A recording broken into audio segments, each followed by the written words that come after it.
Hey, big shout out to Magic Mind for being our sponsor and for creating a really great product. But check it out, folks. This is good stuff. Here's what people don't understand about eating disorders, disordered eating, and body dysmorphia. These people on the magazine who we are being told we should look like are specifically designing their bodies for that photo shoot. Now, I'm business partners with someone who competes in weightlifting professionally. And one of my very close friends is Tom Terwilliger, who won Mr. Olympia. What people don't understand is that they will spend months designing their body for one event, one competition. It's not real, is what I'm trying to say.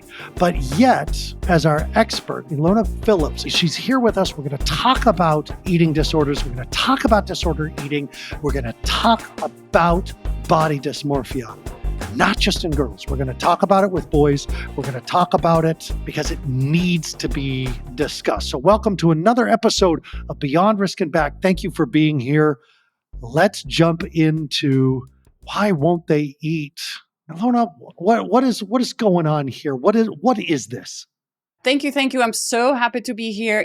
Part of my mission is to really try to spread as much awareness as we can. There's so much stigma around eating issues. You mentioned boys, they still carry more stigma around this because at some point, eating disorders were very much labeled as the problem of rich white girls.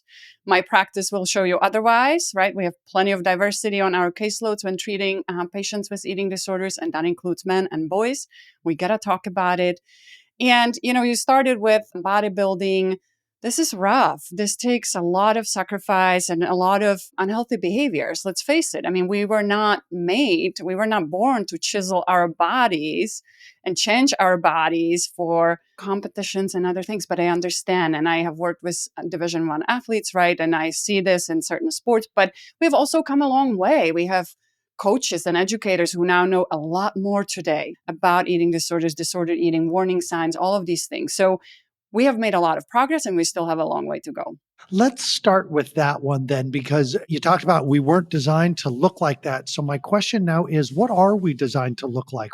I know we all have the middle school, kind of the baby fat still hanging there. And God, that's a crucial time. And I will say for the record, I really screwed it up with my daughter. I didn't call her fat. I told her she was out of shape one time. She was. But my timing was as perfectly awful as it could have been. And she began to really suffer after I said that. Hold a lot of guilt about that.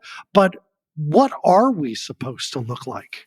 Yeah, very good question. And I would actually put some of that back on you when you say you're out of shape. What did you mean by that? It sounds like you have reflected a lot and sort of would handle things differently at this point. And I appreciate that vulnerability because we, again, got to destigmatize this. What did you mean by that? We were hiking. She was consistently complaining and whining. My legs hurt, my legs hurt, my legs hurt. And I say, your legs don't hurt. Your legs are out of shape. That's what I said. Now, what I meant was, you're stronger than this. And you're not acting like you're stronger than this. I didn't mean your body needs to change, but that's what I said. I said, you're out of shape. Mm-hmm. Mm-hmm. So you wanted her to keep going. I wanted her to press that uncomfortable edge for triumph and success. And you know what? She finished that hike without saying another word to me, without looking me in the eye. And I knew I had screwed up. This is important because I have yet to meet a parent who was trying to actually hurt their kid, right? By commenting on their body, being out of shape, all of this. I do think that our own anxieties as parents feed into this. Whatever your fear might be, like, hey, if you're out of shape, you're not going to make this hike. If you are in a larger body, perhaps there will be stigma attached to you, in your life. You will deal with additional barriers. And let's face it, there is research showing us that people in larger bodies are viewed differently, even in job interviews. I could go on and on, right? So I get it. I get that as parents, we want the best for our kids. It's just that it can land the way you describe, right? I also believe very much in repair. We can do a lot of healing. We can always rewind, correct, admit our mistakes and role model how to repair, role model our own relationship with food and body. Like there's a lot of power we have, but I understand the anxiety. Let's take a break from this for a second. How did you end up doing this work? What got you into this? I grew up in Eastern Europe. I grew up behind the Iron Curtain. And so there's a lot to that, a lot of restriction geopolitically, a lot of things.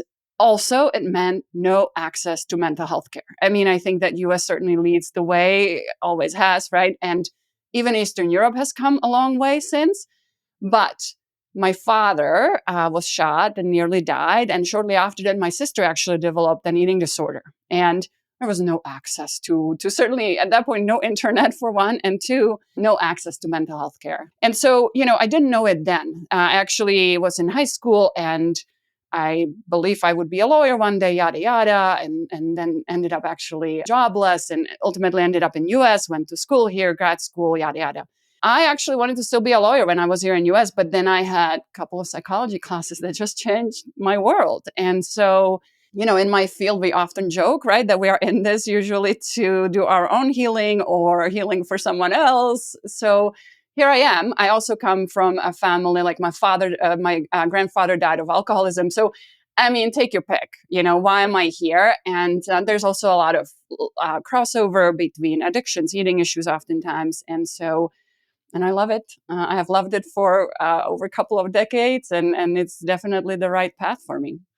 I probably should stop asking, how did you get here? Why do you do what you do? And just start asking, what childhood trauma are you healing? Like, just straight out. Okay, let's jump back in because the question that came up for me is when you are feeling fear, frustration around your child's eating habits, around their lack of exercise or unwillingness to take care of themselves. What is the right thing to say? Oh, I want to say my daughter, she found a mentor for herself, asked to join. It was an eating disorder group. She became an advocate. She ended up in Washington talking about a reclassification of mortuary terms, so that people could say this child died from an eating disorder, not liver failure. It's an eating disorder because it was still being misclassified. So she really took on the work. And I'm so proud of her because she was able to come back and say, here's what you could have done that maybe I could have heard differently. So we've had the healing conversation, but that first time when the parent is mad, frustrated, sick of the child just eating chicken sticks and bread and drinking monsters, and what's the first thing we do? What's the first thing we say when we're scared, mad, afraid? I think this is a big conversation that I could take a lot of different directions. And I will say, for example, when we are refeeding kids with eating disorders, particularly with anorexia, high fat, high caloric diet is our best action that we can do to renourish the brain, right? So all food fits. And if there's no eating disorder at play and the parent wants to say this, I would say, can you pause and can you reflect on what is going on here? Like what fear do you have about the monster, the chicken nuggets, the whatever is happening here, right? We gotta do our own work. And I say this also because one of the eating disorders that I treat is RFID. So that's a restrictive disorder that has three sort of causes, if you will, right? Root causes. One, a person who has never been interested in food can sort of take it or leave it. It's just they don't care for food. Number two, folks who have sensory issues, so that can be also overlap with autism spectrum disorders, but not only. And then folks who were in some shape or form traumatized or had a difficult experience with food, so maybe vomited on food or saw someone vomit, and so they start avoiding foods, right? And for our fit, they then start selecting only a very narrow menu of options. And oftentimes it's actually chicken nuggets, it's French fries, so on and so forth. And we need them to keep fueling. We want to expand the options, but food is not inherently bad, right? So I think the number one thing that we have to remember, food is not good or bad, because that can create dichotomy about people being good and bad. Listen, if you have fatal allergy to peanuts, then peanuts are bad for you, right? But for the rest of us, peanuts are not bad. Same thing with sugar, right? I will hear sort of the common fears like sugar bad, high fat bad. Not true. Like we don't actually have science showing that. And even if you look at athletes, right? Like finishing a race or trying to pump some energy in, you're going to put sugar in, right? Gummy bears, whatever it takes. Like it's a quick source of energy. They all end up broken down in the same place. So if that's what's triggering this, oh, you got to get off the couch. You cannot just eat this chicken or the Monster, drink Monster. I would have parents reflect on what is the fear? And maybe, right? Maybe there's more going on for your kid. I mean, if your kid is not getting up, if if they're spending all day eating and watching TV, they might be numbing something. There's more going on. So we need to explore that. Like, are you enjoying this food? Are you actually tasting the food? Are you hungry? Right? Like we are born with hunger satiety cues, but diets and eating disorders distort that for us. And so we start trusting that. So if anything, if you really, I would actually advise parents to not comment on their child's food or body, period. But if you do, then maybe be curious. If you feel like there's no way they could be hungry, then maybe ask yourself, did they eat enough for lunch? Maybe they truly are hungry. And who are we to say that they are not, right? Like it would be like me asking you, are you really hungry? Are you really going to eat that? My daughter said to me, one of the things that you didn't do, Dad, was say, how can I support you with this? You assumed I needed support and you tried to solve a problem, which made me think I had a problem, which made me feel guilty, which made me want to restrict. There is a counterintuitive recovery process to eating disorders. So, for example, when my daughter was attending the workshops, what I heard, and I wasn't against it. While she was going through it, I was doing my work and I was running a therapeutic company. So I knew better than to question the expert that my daughter was working with, because that woman was the expert. I was an afraid dad. I was a scared father. So I knew better than to try to countermand what the therapist was saying. But my daughter would talk stories about where she brought cupcakes in and we all had 3 cupcakes each and they were massive. They were covered in frosting. And in my mind, I'm like, how does that help? But I know on this side that a therapist isn't just going to eat cupcakes. A therapist is going to go, let's stop. What's coming up for us right now? How are we feeling about this? You talk about, sugar's not bad. And my mind, even with my own current body state, is like, oh, how dare you say sugar's not bad? You're going against, but why is this so challenging for us to just eat and then stop when we're not hungry anymore? What is our problem? So there could be a lot of different reasons if folks don't stop once full. So we are born with hunger satiety cues, but again, eating disorders, disordered eating, diet culture can distort this, and they are thrown off. For folks in eating disorder recovery, we actually work on mechanical eating first. So they are literally eating on schedule, right? So we can restore them.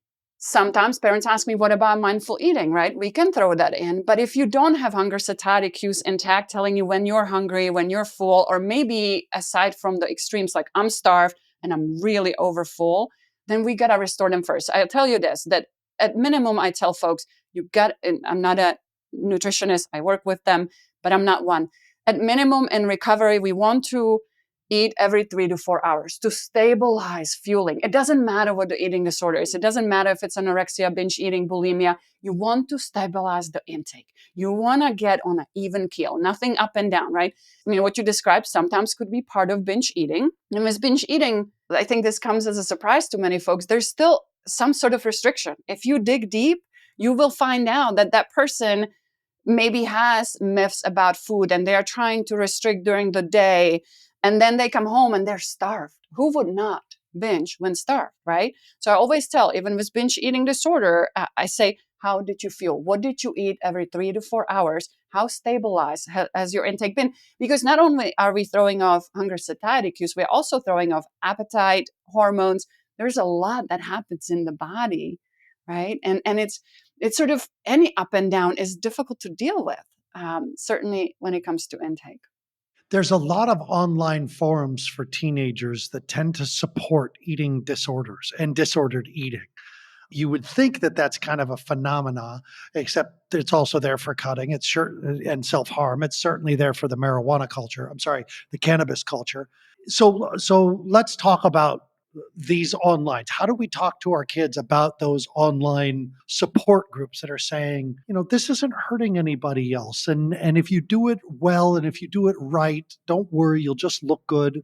Yeah, that's a really tricky one. I mean, we know how powerful social media is, right? And advertising. I mean, they pour billions of dollars into this, both, advertisers and sort of diet industry, but then also our peers. It's very influential. We know, I mean, social media has a bad rep for a reason. We know the stats. We know how they're targeting their users, so on and so forth. So it's twofold, right? Like, it's really important what we teach at home about bodies, about food, helping to raise kids that are resilient. We will not eliminate and eradicate diet industry.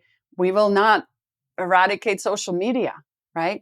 So I think we can take a lot of notes from what I at least have seen at the University of Michigan. We have a really strong base for health educators who work around substance use, right? And they know better. They know they're not going to stop drinking on college campuses or drug use, but they are really effective in education, sort of preemptively, without preaching, doing it in a language and way that really resonates with students and young folks, right? And so we kind of gotta do the same thing. We gotta teach social media or media literacy, right? How do you consume that? I'm not a big fan necessarily of micromanaging our kids, but hopefully you know where your kid has been when they're online. We just gotta keep an eye on it. Those young brains are developing, right? And if we can delay some of this exposure, it's really, really helpful. Hey, folks, I want to share with you a product I've been trying out lately. It's called Magic Mind. It's a natural nootropic drink that helps with focus. I've been trying it alongside my morning coffee. It has cut down on my caffeine consumption, and I really do stay more focused and get a lot more done during the day. So if you're looking for a new drink to try out, I would recommend it. It's extremely healthy. It's filled with all the kinds of stuff you want, you and your kids. It's also available at Sprouts. Check it out. Get it on Amazon. It's an amazing product. And big thanks to Magic Mind for being our first sponsor. Why don't I like my body? Why don't people like their bodies? How come we don't see our bodies the way other people see it? Like that's a tough one because other people see me differently than I see myself. Why? Yeah, and you are asking me such wonderful, wonderful questions. There are no simple answers to that, but let me give you sort of a little bit of where I would go with that.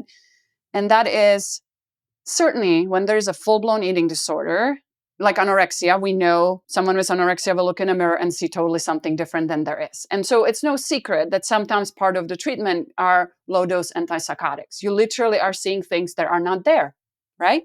Body image improves actually, and it's one of those last struggles that go. Body image can improve with regular fueling and sufficient fueling. So that's number one. When I work on body image with folks, number one step is going to be, how is your fueling? Are you fueling regularly? That's what I mean about the counterintuitive concept. It's like, wait a minute, if I eat more than I think I have to eat, I'm going to like my body better. Like I already struggle with it because I think I eat too much. And now you're telling me if I create a regular cycle of eating, I'm going to feel better about how I look. Like what? Yeah. And I'm so glad you're saying this because if you're thinking this, parents are thinking this elsewhere as well, right? Regulating your eating, stabilizing your eating doesn't mean you might end up eating more. You might. I don't know what your food intake looks like and what your body really needs. But for some folks, it actually ends up being less, right? So it depends what's your starting line. It's about stabilization. And there's more. So when I do body image work, number one, make sure that food intake is stabilized. I don't care what your, again, eating disorder or disordered eating presentation is. Let's make sure you're eating every 3 to 4 hours. There's enough. Work with a non-diet dietitian if you're confused, like how much you should be eating, right? The shoulds are creeping in. And remember, forbidden fruit is our biggest enemy because you tell me I can't have chocolate chip cookies. Guess what I'm going to do? I'm going to say, heck yeah, I'm going to have them. And I'm going to have a lot of them, right? Or you're going to scare me so much that I'm going to obviously go into restriction. And the scary part is that folks who are biologically pre-wired for eating disorders, that restriction can ultimately, because of negative energy balance, end up in a serious eating disorder, right? So there are a lot of eating disorders, a lot of trajectories that we could go to. But when I do body image work, one, stabilize the food intake. Number two, make sure that you eliminate body checking. Guess what that is? That means weighing yourself, feeling your stomach rolls, looking in the mirror, looking at the. I was doing great with the first one. I haven't stepped on a scale in years, but then you said the body rolls. I was like, literally, while we were talking, I was like, how come I think this is because I had done it during this call. There you go. And I so appreciate your honesty because it is so pervasive. We do this all the time. Look in a mirror, you're passing shopping center, right? You're looking in their mirrors and suddenly, you were doing fine. You were going about your day and then you look what it did to your mood. So we have to stabilize food intake, eliminate body checking. It's hard. That's a hard habit to break because it does come up so automatically, as you said. And then when that is stabilized, guess what? We can go fishing for I always say the body image issues are just a sort of I don't know if metaphor is the right word, but there's usually a deeper issue behind it. An issue, like if you tell me you're ashamed of your body and you tell me that you have stabilized your intake and you have eliminated body checking, now I have your brain working sort of at its optimum, hopefully, and I can go fishing for where in your life do you feel ashamed? I can't do that when you're too distracted because when we restrict, for example, right, our mind will be preoccupied with thoughts of food, our body, yada, yada. So I can't ask you effectively that question when you are that distracted by disordered eating, body shame, other things. But when we have stabilized that, I can now go fish with you, if you will, for the bigger story, if you will. Does this make sense? So much so. And obviously, here's the beautiful thing that if we figure out where in your life where else you feel ashamed, we can go fix it, right? Like, did you do something wrong? Do we need to make amends? What do we need to do? We can actually problem solve that. I know parents who listen to this show will have a question about the food that I, as a parent, am going to buy and bring home and put in my cabinets. I asked my kid, what do you want? I'm going to the store today. What do you want? And they say, I want a case of Monsters, get those, chicken dinos, grab some, French fries, the stuff that my mind automatically tightens around, right? God, I just got to say, Ilona, both my kids are, out of the house, married. They got, my son has his own kid now. They're going to the grocery store for themselves. But I know that the parents have that tension because you see them eating things that you don't want them to eat. They ask you to buy it when you go to the store. We buy it because we're afraid if we don't buy it, they won't eat. At all. And we would rather them, eat this crap than not eat it all and go buy from a vending machine at school, which they may be doing anyway. Well, and then that's the thing. That's the thing. I mean, it's an important point too that kids will do what they will do. Listen, would I want my kids to always just eat candy? No. And here's why. They would be sluggish, right? Like it would be up and down. They need balanced diet. And I'm not using this the way Weight Watchers would, or like, I want to be sure that they're getting some proteins, carbs, right? Like we know carbs are important for mood. We know carbs are important for breaking down protein. So, and also my kids would not want to eat candy around the clock because they know they can have candy anytime. The moment we restrict it, right? Again, that's that chocolate chip cookie. And by the way, there is a book by Janine Roth, Breaking Free from Compulsive Eating or Overeating, that talks about this, right? If I tell you, be sure that from here on, for next 10 days, you eat nothing but chocolate chip cookies, you're going to be tired. So do I buy a bag of candy? Do I get them the chicken nuts? Oh, absolutely. If they want a bag of candy, buy them a bag of candy. They're not going to live for the rest of their life just eating bag of candy. See, this is like that counterintuitive.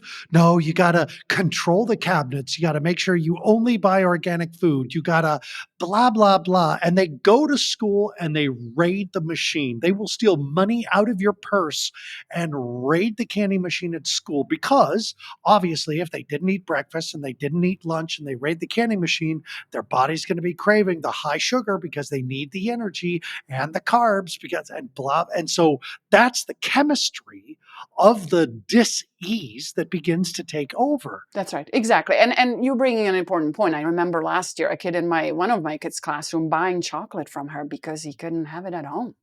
But he has plenty of money, so he was just, it was a great deal because many kids were selling him chocolate for a really great price. Oh, my wife is in so much trouble. So is my doctor. They've both been lying to me. No, I mean, obviously, I'm 54 years old. A bag of chocolate and only eating candy is more detrimental to me, right? I'm on statins to keep my cholesterol low. I've got the quintessential dad bod where I'm strong up top and I carry the muffin top in the middle. My wife and I were going to call our travel blog, because we travel all over, Muffin Top Adventures, right? Now, while that is fun and while that would sell on YouTube, that's still me checking my body, isn't it? Absolutely. And here's the thing. Muffin top, as you called it, is really important in menopause, for example. The body on purpose will pull, right, more weight, more fat to that area to be actually protective as changes of menopause happen. So it's also about trusting the body, right, to do what it needs. And I recorded recently, and it will be on my YouTube soon, a little bit of a spiel on BMI, right, body mass index, and how ridiculous it is because it's just our height and weight and whatnot, and how athletes would fall into obese category, and how we are sort of like randomly deciding what is overweight and what is obese, and like who decide when we know some folks have heavier bones, right? Like African American folks tend to have heavier bones.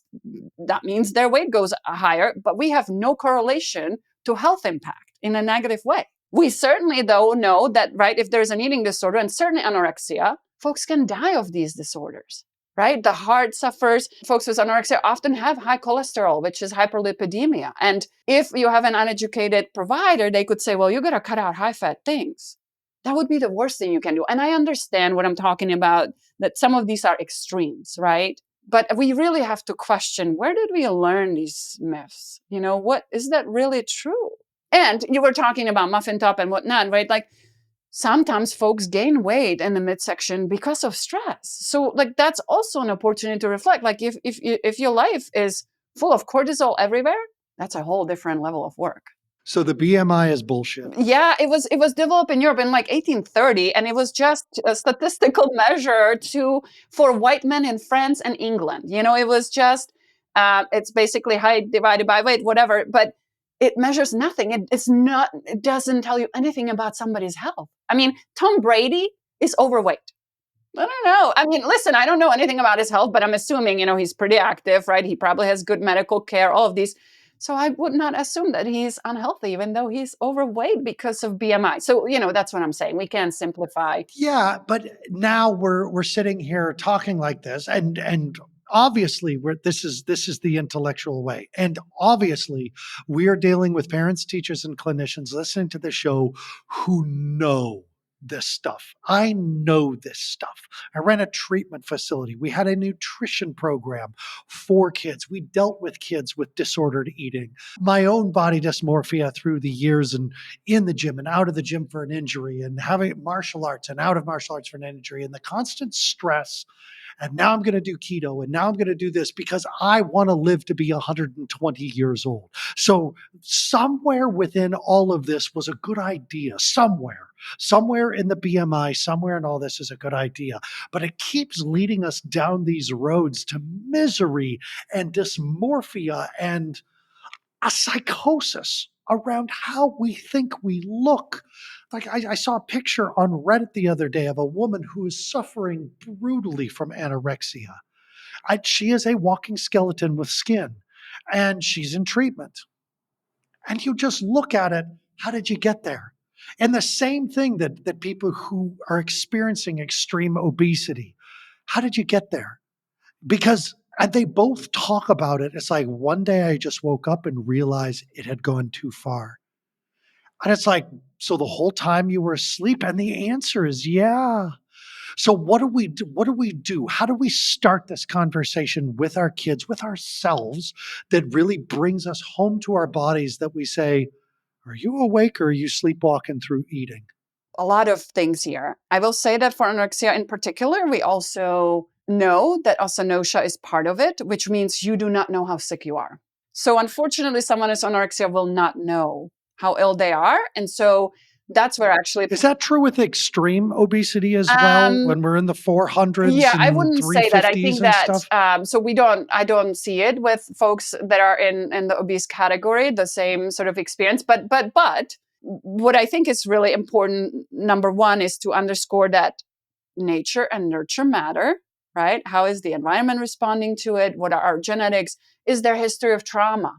Right? We know that we can cope with food just like we cope with substances. So you want to explore all of those things. But I also want to be clear that there are plenty of folks in larger bodies who don't have history of trauma, and also there's nothing wrong with their health, right? So we also have to check our own fat phobia coming forward if we see a person on the street of a different body, and sort of what the judgments that come up for us, like, oh, this person must be XYZ.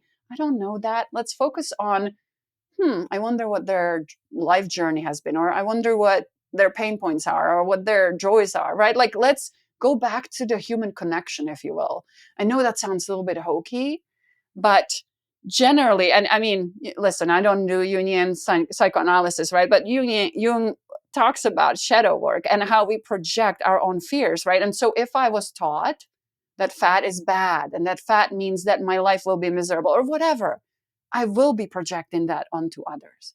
And so we got to do our own work, and we have to really watch for our conclusions that we jump to or assumptions about people, particularly when we don't know anything about their life or their health.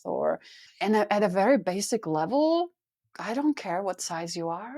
Like, it doesn't matter to me. You know what I mean? Like, right? This is not why you and I are talking, because of your size. I know that's, again, reductive, but like, it's right here, right? It's the human connection. I want to know about your life. I don't care what body you're in. I mean, unless it brings you pain, then of course. We always say, and I've always said in this podcast, connection before correction. And if you don't have the connection, nothing else is coming from this. There you go. And your daughter was telling you that very clearly. At first, the whisper, the shout, the slap, and she did so well with it. She just took total ownership of it. And I would still like to be a better model for both my kids, my grandkid. About I just have to say, talking to you, I think I really struggle to trust my body still. I'm 54 years old, and you wrote I have it all my notes, what I'm going to call the show and everything like that. And I wrote down trust the body. And I was saying earlier on a podcast that I was being interviewed on, it's like when I call Amazon or when I make an order on Amazon online, do I call them and say, did you get my order? Yeah, we got it. I hang up and I call them and I say, did you put the order on the truck? Yeah, we got it. Hey, did the truck leave? Yeah, we got it. Hey, is the truck on the way? Yeah, it is. Hey, is my truck here? Yeah, it is. And then they call me and say, did you get the product? Because I trust Amazon. And apparently I trust Amazon more than I trust my own body, because I keep checking in with my body constantly in those mirrors, grabbing my fat folds, wondering if I should have a dad bod or if I should be on the keto diet again. And it drives me crazy and it makes me sad, because that's still the legacy that I'm promoting. And that's my work. That's not my son's work. That's not my daughter's work. That's mine. And I really, really appreciate that. I mean, there's a lot of history in this. I feel sad, but I also feel optimistic, right? This will be work. This will be work to resist that impulse to do that.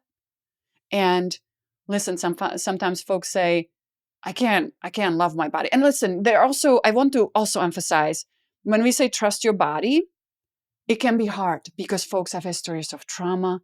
Folks have serious illnesses. And so it's hard to say, trust your body, right? But we're going to do our best you don't have to go to body love, from body hatred or distrust. You don't have to go to body love. I'm just going to say, can you start practicing gratitude? And listen, this is not kumbaya, Pollyanna kind of thing. It's, what are you grateful for today when it comes to your body? And you might say, I'm just grateful for my feet that took me to visit my grandkids. Or I'm grateful for, I don't know, my eyes that are here on the podcast, right? Like honest, genuine gratitude, right? If nothing else, body acceptance. And there is a book, wonderful book called This Body Is Not an Apology, that, might help as well. The other one, when folks are sort of questioning diets and listen, it's $1 billion industry. One diet comes, next goes, it's a mess, right? If they all worked, we all would all be running here, apparently all skinny, who knows? But they obviously don't work, and I'm gonna get flagged for it. But the problem is that you're also changing your set point, right? So if you were sort of designed to be certain weight, every time you diet, you know it. When folks diet, then they gain back the weight and they gain a little bit more.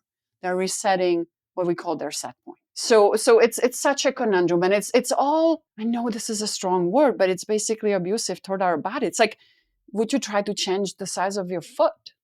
And if you do, right, like there's so much here around body image work, and folks can join me for workshops around that. But there's often meaning attached to it. That if I do lose that muffin top, or if I have that dad bod, then what? What then? Play with me for a minute. What then? I don't have an answer for you. I haven't thought that far past that I'm supposed to not like how I look.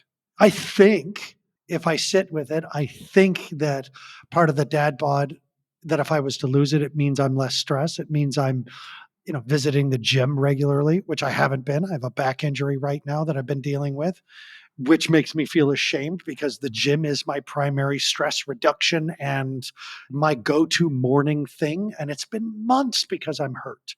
And I hurt myself in the gym, and I'm frustrated about that. So now I feel the frustration emerge, and I feel, but when you said what next, I was an absolute blank. So what if I have cut abs? Will my wife love me more? No. Will my kids respect me more? No. So what? What is it? Number one, I'm sorry about your back. And, there's nothing wrong with going to the gym if that's driven by, I want to be stronger. I want to sort of, have good level of energy, all of this. And then I understand the frustration when you can't, right? Because you said it's a stress reliever, all of these things. But also folks do attach. It's that hope, right? That maybe if we do change something, that maybe we will be more lovable. It is often attached to it. The sad part, I'm not saying anything new here, right? Then when we get there, it's often not true. Because now you might also have an eating disorder on top of it, and people don't love you any less or more as a result of it. But I absolutely appreciate the human desire to, on one hand, it kind of comes down to connection, right? Will I be loved and respected more? Will I be valued? I have empathy for that and sort of appreciation for that drive or desire. Are there other ways to get there? Meaning, if you're really not loved, do we need a sort of family of choice? Like, what is happening there, right? If I don't feel loved, let's really explore why is that? That's a different, separate kind of work. All right. This was spectacular. How are parents going to get in touch with you? How's my audience going to follow up with you? Yeah. So, best way to reach me for eating issues is ilonaphillips.com. So ILONA Phillips, PHILLIPS.com, or they can find me at Lotus Consulting in Ann Arbor, Michigan. I'm going to have you back. That was spectacular. I really think that there's so much more we could unpack, and I'm not sure we did justice, right? Because it's layered. I heard a quote about the body while Ilona was talking. It came up. I wrote it down right under trust the body, right under environment, nature, and nurture, right next to fat phobia and BMI bullshit. Stabilize the food intake, stop body checking, and dig deeper. Really go fishing.